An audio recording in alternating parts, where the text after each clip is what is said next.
السلام علیکم ورحمۃ اللہ وبرکاتہ۔ میں نے اپنے زیورات بیچ کر شوہر کو دبئی بھیجا تھا تاکہ وہ ہمارے مستقبل سنوار سکے۔ 5 سال تک میں اکیلی ساس کے طعنے سہتی رہی اور اس کی بھیجی ہوئی رقم سے گھر بناتی رہی۔ ایک دن وہ اچانک بغیر بتائے واپس آیا تو میں خوشی سے پاگل ہو گئی، لیکن جب میں رات کو اس کا سوٹ کیس کھولنے لگی تاکہ اس کے کپڑے نکال سکوں تو اس میں سے ایک ایسی چیز ملی جسے دیکھ کر میرے پیروں تھلے سے زمین نکل گئی، کیونکہ اس سوٹ کیس کے اندر تو میری زندگی کی کہانی اس دن سے شروع ہوتی ہے جب میں لال جوڑا پہن کر دلہن بن کر اس گھر میں آئی تھی۔ میرے ماں باپ نے اپنی ساری زندگی کی جمع پونجی لگا کر مجھے رخصت کیا تھا۔ میرا جہیز اور خاص طور پر میرا سونا پورے خاندان میں مشہور تھا۔ میری ماں نے اپنے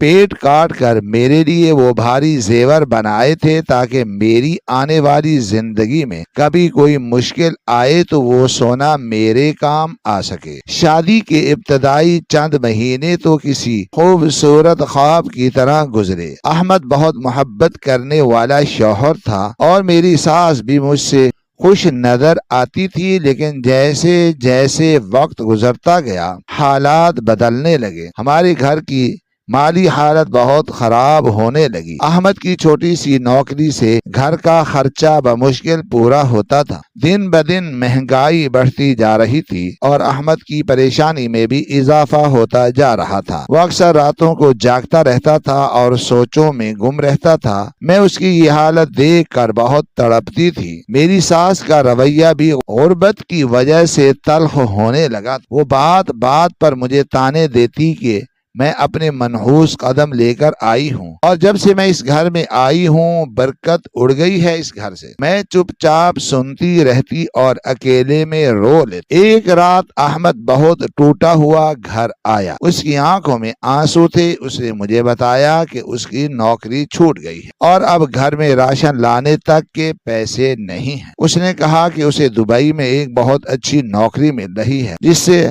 ہمارے سارے حالات ٹھیک ہو سکتے ہیں، لیکن اس کے پاس ویزا اور ٹکٹ کے لیے 1 روپیہ بھی نہیں ہے۔ اس کی بے بسی مجھ سے دیکھی نہیں گئی۔ میں اٹھی اور اپنی الماری کھولی۔ میں نے وہ سرخ رنگ کا مخملی ڈبہ نکالا جس میں میرا سارا زیور رکھا تھا، جو کہ میری ماں کی نشانی تھی۔ میرے کانوں کی بھاری بالیاں، میرے گلے کا سر، میری چوڑیاں اور میری انگوٹھیاں۔ میں نے وہ سارا ڈبہ لا کر احمد کے قدموں میں رکھ دیا۔ اس نے حیرت سے میری طرف دیکھا۔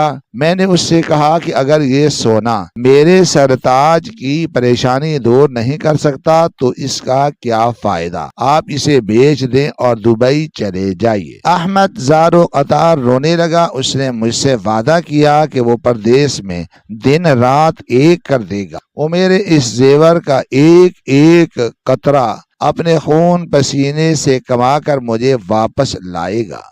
اس نے مجھ سے یہ کہا کہ سائرہ، تم نے جو مجھ پر احسان کیا ہے میں کبھی بھی اس کا قرض نہیں اتار سکتا۔ میں نے اسے تسلی دی اور کہا کہ مجھے سونے کی نہیں، بس آپ کی خوشی کی ضرورت ہے۔ اگلے دن ہم سونار کی دکان پر گئے اور میں نے اپنے ہاتھوں سے اپنا سارا سونا ترازو میں رکھ دیا۔ جب سونار وہ زیور توڑ رہا تھا تو میرے دل پر چھریاں چل رہی تھیں، لیکن میں نے احمد کی طرف دیکھ کر مسکرانے کی کوشش کی تاکہ وہ کمزور نہ پڑ جائے۔ زیور بیچ کر جو پیسے ملے اس سے احمد کا ویزا اور ٹکٹ آ گیا اور وہ دن بھی آ گیا جب اسے روانہ ہونا تھا۔ وہ ایئرپورٹ پر جاتے ہوئے بار بار مڑ کر مجھے دیکھتا رہا۔ میں نے اپنے آنسوؤں کو بمشکل روکے رکھا۔ جب وہ چلا گیا تو مجھے لگا جیسے اس گھر کی ساری رونق اور میری ساری زندگی کا سکون اس کے ساتھ ہی چلا گیا ہے۔ احمد کے جانے کے بعد میری اصل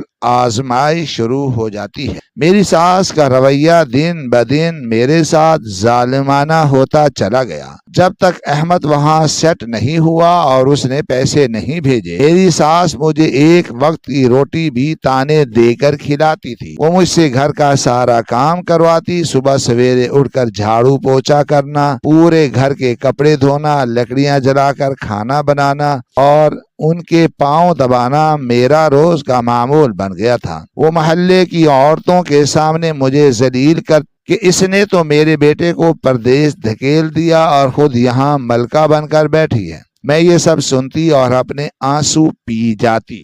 مجھے صرف احمد کے فون کا انتظار رہتا تھا۔ جب وہ فون کرتا تو میں اس سے کبھی کوئی شکایت نہ کرتی۔ میں اپنے چھالے پڑتے ہاتھوں کو چھپا کر اسے بتاتی کہ میں بہت خوش ہوں اور ساس میرا بہت خیال رکھتی ہے۔ میں نہیں چاہتی تھی کہ وہ پردیس میں میری وجہ سے پریشان ہو۔ وقت گزرتا گیا اور احمد نے پیسے بھیجنا شروع کر دی۔ جب پہلی بار اس کے پیسے آئے تو میری ساس کی خوشی کا ٹھکانہ نہیں تھا۔ انہوں نے وہ سارے پیسے اپنے قبضے میں لے لیے، لیکن احمد نے فون پر کہا کہ وہ ان پیسوں سے ایک نیا گھر بنانا چاہتا ہے تاکہ جب وہ واپس آئے تو ہم ایک اچھی زندگی گزار سکیں۔ اس نے کہا کہ سائرہ تم خود اس گھر کی تعمیر کی نگرانی کرنا۔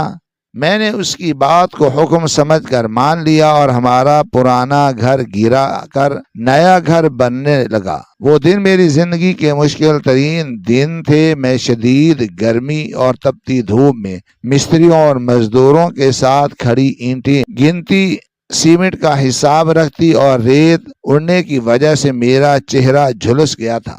محلے کے لوگ باتیں بناتے کہ یہ کیسی عورت ہے جو مزدوروں کے ساتھ سارا دن کھڑی رہتی ہے، لیکن مجھے کسی بات کی کوئی پرواہ نہیں تھی۔ مجھے بس اپنا وہ خواب پورا کرنا تھا جو میں نے اور احمد نے مل کر دیکھا تھا۔ میں سارا دن گھر کا کام بھی کرتی اور پھر تعمیراتی کام بھی دیکھتی۔ ساس گھر میں بیٹھی رہتی اور اگر میں ذرا سی بھی تھک کر بیٹھ جاتی تو وہ تانے دیتی کہ تم نے کون سا پہاڑ توڑ لیا ہے، ویسے تو میرا بیٹا کما کر بھیج رہا ہے، تم تو بس حکم چلاتی ہو۔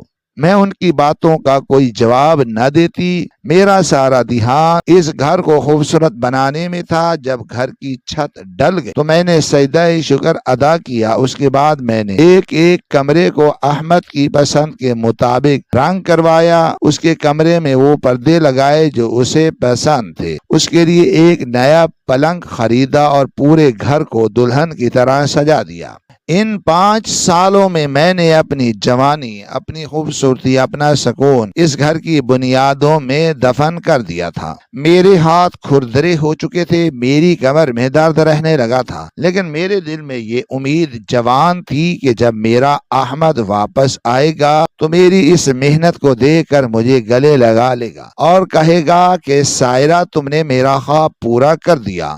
وقت گزرنے کے ساتھ ساتھ احمد کی فون کالز بھی کم ہونے لگی۔ شروع میں وہ روز فون کرتا تھا، پھر ہفتے میں ایک بار اور پھر مہینے میں ایک بار بات ہونے لگی۔ جب بھی میں اس سے پوچھتی کہ وہ کم بات کیوں کرتا ہے تو وہ کہتا کام کا بہت بوجھ ہے۔ میں اس کی بات مان لیتی، لیکن مجھے کبھی کبھی اس کے لہجے میں ایک عجیب سی اجنبیت اور سرد مہری محسوس ہوتی تھی۔ میں اپنے دل کو سمجھاتی کہ شاید وہ پردیس کی تلخیوں کی وجہ سے تھک گیا ہے اور جب وہ واپس آئے گا تو سب ٹھیک ہو جائے گا۔ 5 سال کا طویل اور صبر آزما عرصہ گزرنے کے بعد بالآخر وہ دن آ ہی گیا جب مجھے احمد کا فون آیا اور اس نے بتایا کہ وہ ہمیشہ کے لیے پاکستان واپس آ رہا ہے۔ یہ خبر سنتے ہی میرے اندر جیسے ایک نئی جان پڑ گئی۔ میری ساری تھکاوٹ اور سارے دکھ ایک پل میں غائب ہو گئے۔ میں نے اپنی ساس کو خوشخبری دی تو وہ بھی خوشی سے پھولے نہیں سما رہی تھی۔ میں نے اس دن پورے گھر کو دوبارہ دھو کر احمد کے کمرے کی ایک ایک چیز کو چمکایا، بازار جا کر اس کی پسندیدہ مچھلی اور بریانی کا سامان لے کر آئی۔ میں نے رات بھر جاگ کر اس کے لیے کھانا بنایا اور پھر صبح سویرے اٹھ کر خود کو تیار کیا۔ میں نے وہ سوٹ پہنا جو اس نے مجھے شادی کے پہلے سال لا کر دیا تھا۔ میں نے ہلکا سا کاجل لگایا اور آئینے میں خود کو دیکھا۔ میرے چہرے پر تھکاوٹ کے نشان تھے، لیکن خوشی کی چمک نے ان نشانات کو چھپا دیا تھا۔ میں دروازے کی چوکھٹ پر بیٹھ کر اس کا انتظار کرنے لگی۔ دوپہر کے وقت ایک ٹیکسی ہمارے دروازے پر آ کر رکی۔ میرا دل سینے سے باہر آنے کو بے تاب تھا۔ میں جلدی سے اٹھی اور دروازے کی طرف بھاگی۔ احمد ٹیکسی سے باہر نکلا۔ وہ پہلے سے بہت بدل چکا تھا۔ اب وہ صحت مند اور امیر لگ رہا تھا۔ اس کے کپڑے قیمتی تھے۔ اس کی کلائی پر ایک مہنگی گھڑی چمک رہی تھی۔ اس نے ایک بڑا سا سوٹ کیس ٹیکسی سے نکالا۔ میں خوشی سے پاگل ہو رہی تھی۔ میں نے آگے بڑھ کر اسے سلام کیا اور اس کا حال چال پوچھا۔ اس نے میری طرف دیکھا لیکن اس کی آنکھوں میں وہ چمک نہیں تھی جس کا مجھے انتظار تھا۔ اس نے بس ایک سرسری سا جواب دیا اور سیدھا اندر چلا گیا۔ اندر جا کر وہ اپنی ماں کے گلے لگا اور بہت دیر تک ان سے باتیں کرتا رہا۔ میں وہیں کھڑی اس کی طرف دیکھتی رہی۔ مجھے لگا شاید سفر کی وجہ سے وہ تھک گیا ہے اور ماؤں کا تو حق بیویوں سے بھی زیادہ ہوتا ہے، اس لیے میں نے برا نہیں منایا۔ میں جلدی سے کچن میں گئی اور اس کے لیے ٹھنڈا شربت اور کھانا لے کر آئی۔ اس نے خاموشی سے کھانا کھایا لیکن میرے بنائے ہوئے کھانوں کی کوئی تعریف نہیں کی، نہ ہی اس نے اس شاندار گھر کے بارے میں کچھ کہا جسے میں نے اپنے خون پسینے سے بنایا تھا۔ دوپہر کے بعد رشتہ دار اور محلے والے اسے ملنے آنے لگے۔ پورا گھر مہمانوں سے بھر گیا۔ وہ سب کے ساتھ ہنس ہنس کر باتیں کر رہا تھا اور میں کچن میں اکیلی سب کے لیے چائے اور برتن دھونے میں مصروف تھی۔ مجھے اس بات کی کوئی شکایت نہیں تھی کیونکہ میرا شوہر میری نظروں کے سامنے تھا۔ رات ہو چکی تھی، مہمان بھی جا چکے تھے اور میری ساس بھی تھک کر اپنے کمرے میں سونے چلی گئی۔ میں نے سارا کچن صاف کیا، گھر کی لائٹیں بند کی اور آہستہ قدموں سے اپنے کمرے کی طرف چل۔ میرا دل زور زور سے دھڑک رہا تھا۔ 5 سال بعد میں اپنے شوہر کے ساتھ اکیلی ہونے والی تھی۔ میں نے کمرے کا دروازہ کھولا تو دیکھا احمد بستر پر لیٹا ہوا ہے اور گہری نیند سو رہا ہے۔ واقعی وہ بہت تھک گیا۔ میں اس کے پاس جا کر بیٹھ گئی اور اس کے چہرے کو بغور دیکھنے لگی۔ اس کے چہرے پر ایک عجیب سا سکون تھا۔ میں نے اس کے بالوں میں ہاتھ پھیرا تو اس نے کروٹ بدل لی اور دوسری طرف منہ کر کے سو گیا۔ میں کچھ دیر تک وہیں بیٹھی رہی، پھر میری نظر اس کے بڑے سے سوٹ کیس پر پڑی جو کمرے کے ایک کونے میں پڑا تھا۔ میں نے سوچا کہ احمد صبح اٹھے گا تو اسے اپنے صاف کپڑوں کی ضرورت ہوگی، کیوں نہ میں اس کا سوٹ کیس کھول کر اس کے سارے کپڑے الماری میں سلیقے سے لٹکا دوں تاکہ اسے صبح کوئی پریشانی نہ ہو۔ میں آہستہ سے اٹھی اور اس سوٹ کیس کے پاس چلی گئی۔ وہ ایک بہت مہنگا اور بھاری سوٹ کیس تھا جس کا رنگ گہرا نیلا تھا۔ میں نے سوٹ کیس کو پکڑا اور اسے احتیاط سے فرش پر لٹا دیا۔ میرے دل میں ایک میٹھی سی امید تھی کہ شاید اس سامان میں میرے لیے بھی کوئی خاص تحفہ ہو، کوئی ایسی چیز جو اس نے صرف میرے لیے خریدی ہو۔ میں نے اس کی زپ کو پکڑا اور بہت آہستہ سے کھولنا شروع کیا تاکہ زپ کی آواز سے احمد کی نیند خراب نہ ہو۔ زپ پوری طرح کھلنے کے بعد میں نے سوٹ کیس کا اوپری حصہ پیچھے کی طرف الٹ دیا۔ سوٹ کیس کے کھلتے ہی مجھے اس میں احمد کے پرفیوم کی ایک جانی پہچانی خوشبو آئی جس نے میرے ذہن میں پرانی یادوں کو تازہ کر دیا۔ سب سے اوپر کچھ تولیے اور روزمرہ کی استعمال کی چیزیں رکھی تھی۔ میں انہیں نکال کر ایک طرف فرش پر رکھ دیا۔ اس کے نیچے اس کے کپڑے تھے، کچھ قمیضیں، کچھ پینٹیں جو بہت نفاست سے تہہ کیے ہوئے تھیں۔ میں ایک ایک کپڑا نکالتی رہی اور اسے جھاڑ کر الماری کے ہینگرز میں لٹکاتی رہی۔ یہ کام کرتے ہوئے مجھے بے حد سکون مل رہا تھا کہ میں اپنے سرتاج کی خدمت کر رہی ہوں۔ کپڑوں کے نیچے کچھ ڈبیاں تھیں جو پیک تھیں۔ میں نے انہیں نہیں چھیڑا کیونکہ میں چاہتی تھی کہ جب احمد خود اٹھے تو وہ مجھے اپنے ہاتھوں سے یہ تحفے دے۔ جب میں نے سارے کپڑے نکال لیے تو سوٹ کیس تقریباً خالی ہو چکا تھا۔ میں نے سوچا کہ اسے بند کر کے رکھ دوں، لیکن جب میں نے اس کی تہ کو چھوا تو مجھے لگا کہ سوٹ کیس کے نیچے ایک اور تہ بھی ہے جو تھوڑی ابھری ہوئی تھی۔ میں نے سوٹ کیس کے اندر لگے ہوئے کپڑے کے اندر کے استر کو غور سے دیکھا تو وہاں ایک اور چھوٹی سی زپ لگی ہوئی تھی۔ مجھے تجسس ہوا کہ احمد نے اس پوشیدہ خانے میں کیا رکھا ہے۔ میں نے اپنے ناخن کی مدد سے اس چھوٹی سی اور سخت زپ کو پکڑا اور اسے کھینچ کر کھول دیا۔ اس کے کھلتے ہی مجھے اندر ایک سرخ رنگ کی مخملی پاؤچ اور ایک خاکی رنگ کا بڑا سا لفافہ نظر آیا۔ میں نے اس لفافے اور پاؤچ کو باہر نکال لیا اور اب میرے ہاتھ کانپنے لگے، کیونکہ مجھے سمجھ نہیں آ رہا تھا کہ ان چیزوں کو اتنی رازداری سے کیوں چھپایا گیا تھا۔ میں نے اپنے کانپتے ہوئے ہاتھوں سے اس خاکی رنگ کے موٹے لفافے کو پکڑا تو مجھے ایسا لگا جیسے اس کے اندر کوئی بہت بڑا طوفان چھپا ہوا ہے جو میری ساری زندگی کو تہس نہس کرنے والا ہے۔ میرے دل کی دھڑکن اتنی تیز ہو چکی تھی کہ مجھے اپنے کانوں میں اس کی آواز ہتھوڑے کی طرح سنائی دے رہی تھی اور میرا سارا جسم ایک انجانے خوف سے تھر تھر کانپ رہا تھا۔ میں نے ایک لمبی سانس لی اور اس لفافے کی سیل کو آہستہ سے کھولا۔ لفافے کا منہ کھلتے ہی اس کے اندر سے کچھ چمکدار رنگین تصاویر اور ایک طے کیا ہوا سرکاری نوعیت کا موٹا کاغذ پھسل کر میری گود میں گر گیا۔ میری نظر سب سے پہلے ان چمکدار تصویروں پر پڑی اور میری آنکھیں پھٹی کی پھٹی رہ گئیں۔ پہلی تصویر میں میرا شوہر احمد ایک انتہائی خوبصورت اور ماڈرن لباس پہنے ہوئے ایک اجنبی عورت کے ساتھ کھڑا مسکرا رہا تھا۔ اس عورت نے احمد کے کندھے پر اپنا سر رکھا ہوا تھا اور اس کے چہرے پر ایک فاتحانہ مسکراہٹ تھی۔ ان دونوں کے پیچھے دبئی کی کوئی مشہور اور اونچی عمارت نظر آ رہی تھی۔ وہ دونوں انتہائی خوش اور مطمئن لگ رہے تھے۔ میرے ہاتھوں کی کپکپاہٹ میں مزید اضافہ ہو اور میرا سانس رکنے لگا۔ میں جلدی سے دوسری تصویر دیکھی۔ اس تصویر میں احمد اسی اجنبی عورت کے ساتھ ایک خوبصورت صوفے پر بیٹھا تھا اور اس کی گود میں ایک چھوٹا سا انتہائی پیارا بچہ تھا جس کی عمر بمشکل 2 یا 2.5 سال ہوگی۔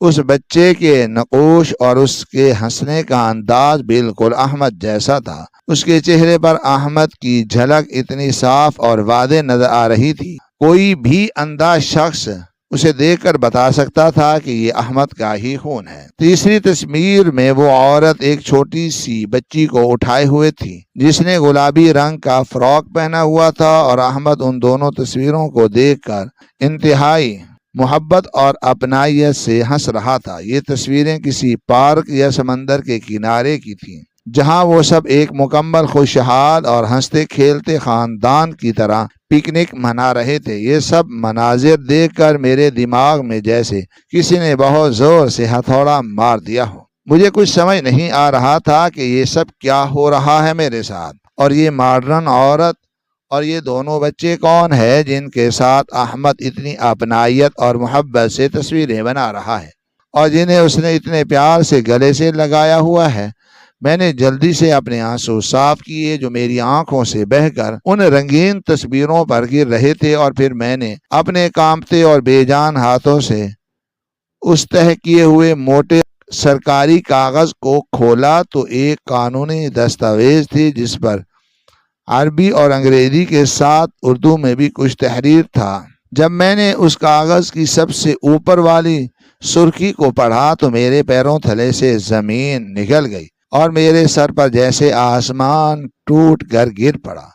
وہ کوئی عام کاغذ یا کوئی نوکری کا لیٹر نہیں تھا، بلکہ وہ متحدہ عرب امارات کی حکومت کی طرف سے جاری کردہ ایک باقاعدہ اور قانونی نکاح نامہ تھا جس پر احمد کا پورا نام، اس کا پاسپورٹ نمبر اور اس کے ساتھ اس اجنبی عورت کا نام لکھا ہوا تھا جسے میں نے ابھی ان تصویروں میں احمد کے ساتھ کھڑے دیکھا تھا۔ میری نظر اس نکاح نامے کے بالکل نیچے درج تاریخ پر گئی تو میرے دل میں جیسے ایک لمحے کے لیے دھڑکنا ہی بند کر دیا۔ وہ تاریخ آج سے ٹھیک 4 سال پرانی، یعنی احمد نے مجھ سے بچھڑ کر اور گڑ گڑا کر میرے جہیز کا سونا لینے اور دبئی جانے کے صرف 1 سال بعد ہی اس عورت سے وہاں باقاعدہ شادی کر لی تھی، اور پچھلے 4 سالوں سے وہاں اس کے ساتھ ایک ہنستی کھیلتی اور مکمل ازدواجی زندگی گزار رہا تھا، اور ان کے 2 بچے بھی ہو چکے تھے۔ یہ وہی وقت تھا جب میں یہاں پاکستان میں شدید گرمی اور تپتی دوپہروں میں مزدوروں اور مستریوں کے ساتھ کھڑی ہو کر اس کے بھیجے ہوئے پیسوں سے یہ نیا گھر بنوا رہی تھی، اور میری ساس مجھے دن رات تانے دے کر اور کوس کوس کر ذلیل کر رہی تھی، اور میں اس امید اور اس اندھے پن پر سب کچھ برداشت کر رہی تھی اور اپنے آنسو پی رہی تھی کہ میرا سرتاج، میرا شوہر پردیس میں اکیلا میرے اور ہمارے ایک روشن اور خوبصورت مستقبل کے لیے دن رات محنت کر رہا ہے اور خون پسینہ ایک کر رہا ہے۔ میرا سارا جسم ایک دم سے سرد پڑ گیا اور مجھے ایسا محسوس ہوا جیسے میرے جسم سے کسی نے سارا خون نچوڑ لیا ہو اور میں ایک بے جان لاش بن گئی ہوں۔ میں فرش پر بے حس و بے حرکت اور سن ہو کر بیٹھی رہ گئی۔ میری آنکھوں کے سامنے پچھلے 5 سالوں کی ایک ایک اذیت ناک گھڑی، ایک ایک دکھ اور ایک ایک تانا کسی فلم کی طرح چلنے لگا۔ مجھے یاد آیا کہ کس طرح میں نے اپنے غریب والدین کی ساری زندگی کی خون پسینے کی کمائی اور میری ماں کی ہاتھوں سے دکھ اور تکلیف سہ کر بنا ہوا اپنا سارا قیمتی جہیز کا سونا سونار کی دکان پر جا کر ہنستے ہنستے بیچ دیا تھا تاکہ احمد کا ویزا اور ٹکٹ آ سکے اور اس کی پریشانی دور ہو سکے۔ مجھے وہ منحوس دن یاد آیا جب احمد نے روتے ہوئے میرے دونوں ہاتھ چومے تھے اور مجھ سے قسم کھا کر وعدہ کیا تھا کہ وہ میرے سونے کا ایک ایک تولہ اور ایک ایک گرام اپنے خون پسینے کی حلال کمائی سے کما کر مجھے واپس لائے گا اور مجھے سونے سے لاد دے گا۔ مجھے وہ دوپہر یاد آئی جب میں سیمنٹ اور ریت کے اڑتے ہوئے غبار میں اپنا رنگ اور اپنا چہرہ جھلسا رہی تھی اور میری ظالم ساس چارپائی پر آرام سے بیٹھ کر مجھے ہی کوس رہی تھی اور میں خاموشی سے اپنے ہونٹ کاٹ کر اپنے آنسو پی کر مستریوں کو گھر بنانے کی ہدایات دے رہی تھی۔ مجھے وہ لمبی تاریک اور تنہا راتیں یاد آئی جب میں احمد کی صرف ایک فون کال کے انتظار میں مسلح پر بیٹھ کر جاگتی رہتی۔ جب وہ کئی دنوں بعد فون کرتا تو میں اپنی ساری تھکاوٹ، اپنے سارے دکھ درد اور ظالم ساس کے سارے ظلم چھپا کر اس سے ہنس کر بات کرتی کہ میں یہاں بہت خوش ہوں تاکہ وہ وہاں پردیس میں میری وجہ سے ذرا بھی پریشان نہ ہو اور اس کے کام میں کوئی حرج نہ آئے۔ اور وہ بے وفا اور دھوکے باز شخص وہاں پردیس میں اکیلا اور پریشان نہیں تھا بلکہ ایک نئی نویلی اور ماڈرن دلہن کے ساتھ اپنی زندگی کے مزے لوٹ رہا تھا۔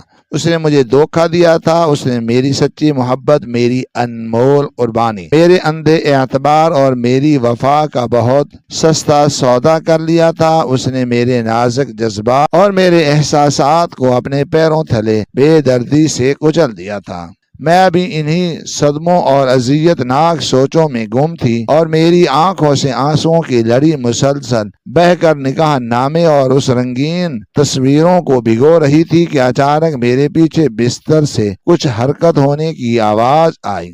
کاغذوں کی سرسراہٹ اور میرے دبے دبے رونے اور سسکیاں لینے کی آواز سے شاید احمد کی آنکھ کھل گئی تھی۔ اس نے جھنجھلا کر کروٹ بدلی اور اپنی آنکھیں ملتے ہوئے بستر سے اٹھ کر بیٹھ گیا۔ کمرے میں صرف 0 واٹ کے بلب کی دھیمی سی نیلی روشنی پھیلی ہوئی تھی، لیکن اس ہلکی روشنی میں بھی وہ مجھے فرش پر اپنے کھلے ہوئے سوٹ کیس کے پاس روتے ہوئے بیٹھے ہوئے اور میرے کانپتے ہاتھوں میں موجود ان کاغذات اور تصویروں کو بالکل صاف دیکھ سکتا تھا۔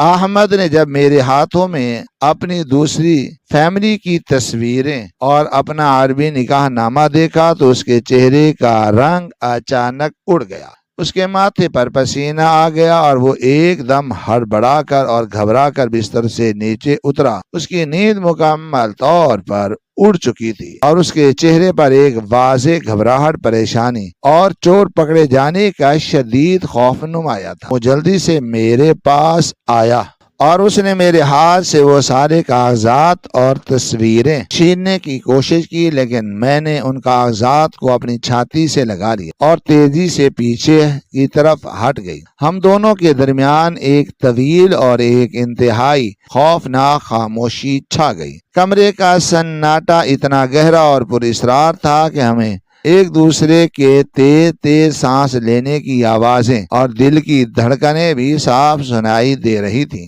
میں نے اپنی روتی ہوئی اور سوجی ہوئی اور سرخ آنکھوں سے احمد کے زرد چہرے کی طرف دیکھا، اور میری زبان سے بمشکل ٹوٹے ہوئے اور کانپتے ہوئے یہ الفاظ نکلے۔ میں نے اس سے روتے ہوئے پوچھا، احمد یہ سب کیا ہے؟ یہ بے شرم عورت کون ہے اور یہ دونوں بچے کس کے ہیں جن کے ساتھ تم اتنے خوش نظر آ رہے ہو؟ احمد چند لمحوں تک بالکل بت بنا خاموش کھڑا مجھے دیکھتا رہا۔ اس کی آنکھیں شرمندگی سے جھکی ہوئی تھیں اور وہ اپنے دماغ میں کچھ سوچ رہا تھا اور کوئی کہانی گھڑنے کی کوشش کر رہا تھا۔ پھر اس نے اچانک ایک لمبی سانس لی اور اپنے چہرے پر ایک سرد اور بے حس قسم کی سنجیدگی طاری کر لی، جیسے اسے اپنے کیے پر کوئی پچھتاوا نہ ہو۔ اس نے مجھ سے نظریں چراتے ہوئے اور انتہائی کھردرے اور بے درد لہجے میں کہا، سائرہ، تم نے جو کچھ بھی ان تصویروں اور کاغذوں میں دیکھا ہے وہ بالکل سچ ہے، اور اب جب تم نے میری غیر موجودگی میں میرا سامان کھول کر یہ سب دیکھ ہی لیا ہے تو میں بھی تم سے مزید جھوٹ نہیں بولنا چاہتا اور نہ ہی کوئی بات تم سے چھپانا چاہتا ہوں۔ کان کھول کر تم اچھی طرح سن لو کہ یہ عورت جس کی تصویر تم دیکھ رہی ہو یہ میری دوسری بیوی ہے، اور یہ دونوں خوبصورت بچے بھی میرے ہیں۔ میں نے دبئی جانے کے صرف 1 سال بعد ہی اس عورت سے وہاں شادی کر لی ہے، اور اب وہی میری اصل فیملی ہے۔ احمد کے یہ بے حسی سے بھرے ہوئے الفاظ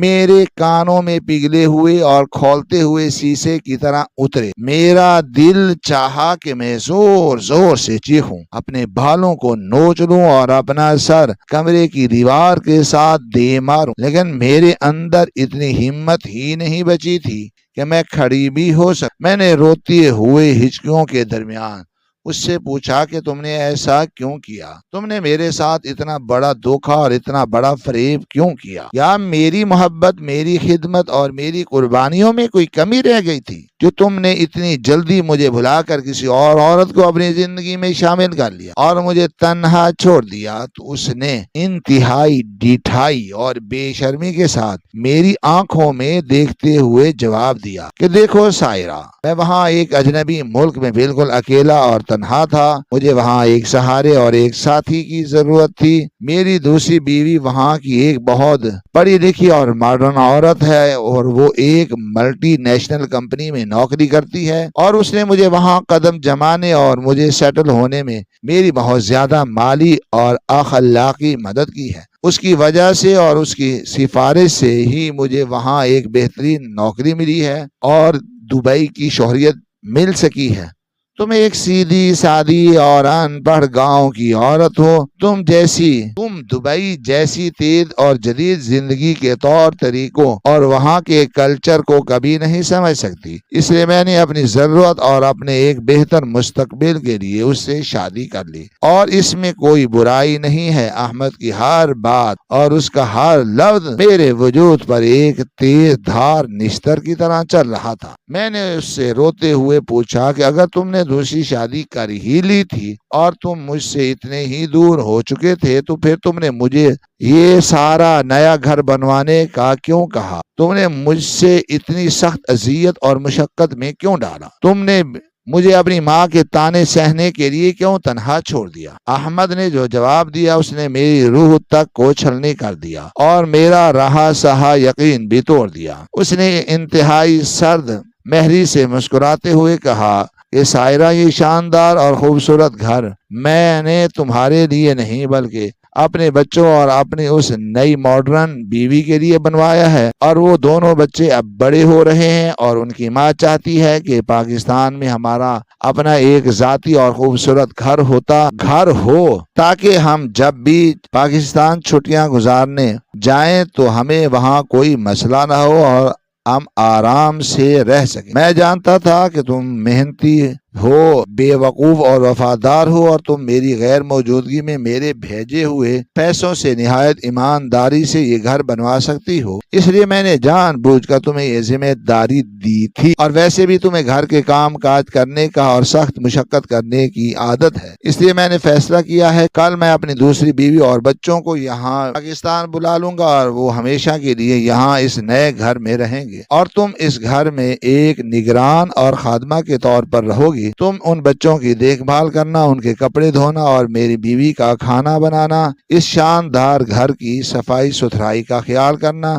اس کے بدلے میں تمہیں اور تمہاری ضروریات کے لیے تمہیں ماہانہ خرچ دیتا رہوں گا۔ تم میری پہلی بیوی ہو اور میری ماں کی پسند ہو، اس لیے میں تمہیں طلاق دے کر بے گھر نہیں کرنا چاہتا، لیکن اب میری زندگی کی اصل خوشی اور میری واحد ترجیح وہ عورت ہے اور میرے بچے ہیں۔ تم بس اس گھر کی ایک کونے میں پڑی رہنا اور ان کی خدمت کرنا۔ احمد کی یہ زہریلی اور غلیظ باتیں سن کر مجھے یوں لگا جیسے میرے اندر کچھ ٹوٹ کر ہمیشہ کے لیے بکھر گیا اور میرے جذبات مکمل طور پر مر گئے۔ میری آنکھوں سے گرنے والے گرم آنسو اچانک ایک دم سے رک گئے اور میرے اندر ایک عجیب سی اور غیر فطرتی قسم کی خاموشی اور ایک گہرا سکون طاری ہو گیا۔ میں نے اپنے دوپٹے سے اپنے آنسو صاف کیے اور فرش پر سے بغیر کسی سہارے کے کھڑی ہو گئی۔ احمد مجھے شدید حیرت سے دیکھتا رہا کہ میں نہ تو رو رہی ہوں، نہ چیخو پکار کر رہی ہوں اور نہ ہی اس سے لڑ رہی ہوں۔ میں نے اس کی طرف دیکھے بغیر قدم آگے بڑھایا اور سیدھا اپنے کمرے کی اس پرانی الماری کی طرف گئی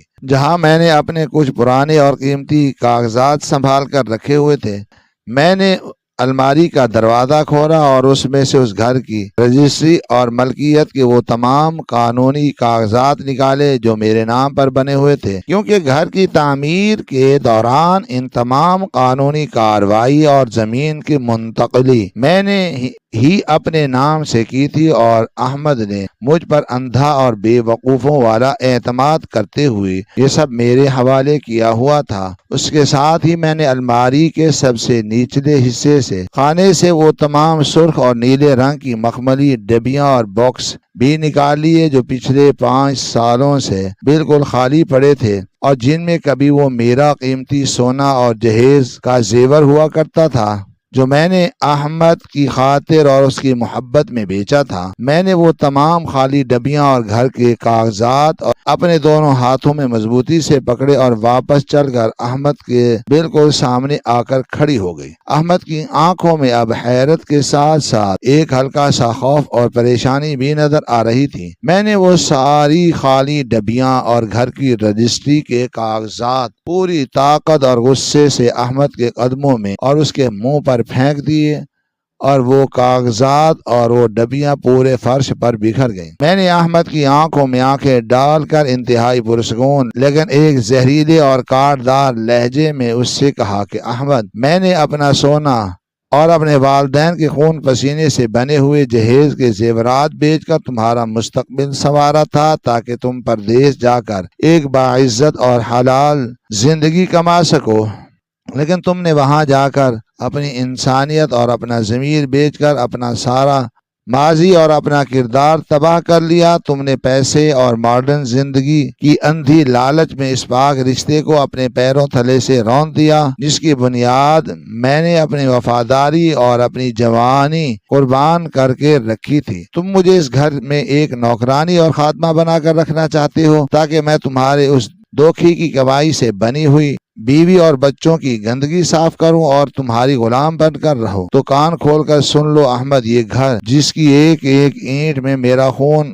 پسینہ اور میرے آنسو شامل ہیں، یہ کاغذات میں آج تمہارے منہ پر مارتی ہوں۔ مجھے تمہارا یہ منافقت اور دھوکے سے بھرا ہوا محل نہیں چاہیے، مجھے صرف اپنا وہ سکون اور اپنی وہ عزت چاہیے جو میں نے تمہاری جھوٹی محبت کے دھوکے میں آ کر یہاں اس گھر کی دیواروں میں ہمیشہ کے لیے دفن کر دی تھی۔ تم نے میرے ساتھ جو ظلم اور دھوکہ کیا اس کا حساب تم اس دنیا میں دو گے اور اپنے اللہ کے سامنے بھی دو گے۔ عورت کی قربانی کی قدر نہ کرنے والا مرد اپنی خوشیوں اور اپنی کامیابیوں کی بنیاد ہمیشہ دھوکے اور جھوٹ پر رکھتا ہے، اور یاد رکھنا احمد، جو گھر دھوکے اور منافقت کی بنیاد پر کھڑا کیا گیا ہو وہ کتنا ہی شاندار اور مضبوط کیوں نہ ہو، ایک نہ ایک دن اپنی ہی بنیادوں پر ڈہ جاتا ہے اور مٹی میں مل جاتا ہے۔ تم نے آج ایک سچی اور وفادار بیوی کھو دی ہے اور ایک بہت برا سودا کیا ہے۔ اب تم اس سودے کے ساتھ اس خالی اور بے روح گھر میں اکیلے رہنا، کیونکہ